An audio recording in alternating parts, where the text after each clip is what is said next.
Voina chuan guitar lesson thar kan zir lenga. Voina kan zir tur chu JT production in Sawmlehpali ti asakha Perhdan kan endon ni. Ji kin kan ladona. Asanga si hi tenga Perhdan ji meta. Annoya khan step khat veven down nula ka si angin ka metanga. Chuan E minor kan manga E minor po anhoi pani hi kan lada renga. Chuan E minor ha kan va met don ni. Kaka E minor ania nga chuan D anhiama D kan mang don ni. Chuan aki hi alahi e chord progression pakhat chaw ne chumi chu atop thlenga kol dona G C E minor D khambi chord progression kha apula changa top thlengin akwal chuak vek don ni. Chuan a verse chu tiana kalang kan strum dan tur chu a verse a chuan down down down up ti han kan strum down down down up down down down up kami kan pang don ni kan sa sinong kan inton na ni Sawmlehpali itan chuan ka zua mang ni Sawmlehpali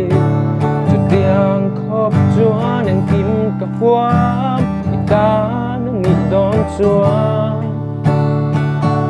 khana ko lang khami strumming pattern chau kha verse kan manga chuna chorus a hian strum dan ron dang vele dawanga tingan strum don ni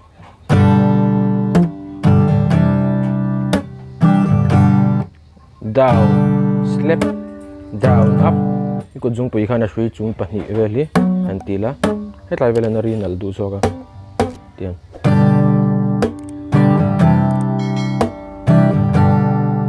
ikan kan sa sinang down slap down up kaman mang don ni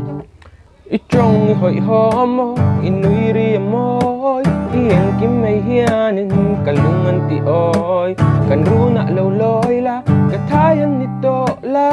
o boy de kalal nu suana second verse po kha tuna verse le a chorus kan strum danang che kan strum lenga chuan a reply kharanum leta a repa po khan down slap down up kha kan mang liang kan play chinang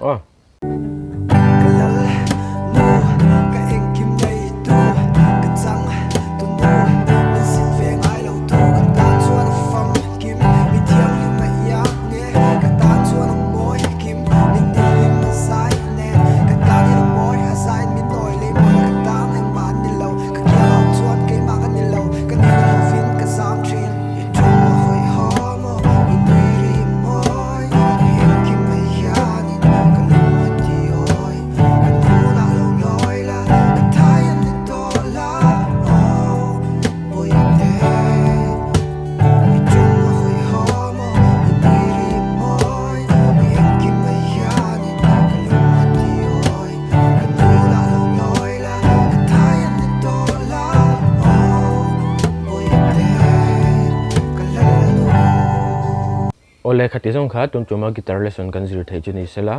heka video chai tia hlawkpui nei lo nei ni chuan khongen mi lo like and mi lo subscribe ve don nia guitar lesson le peka kan in hula cheu don nia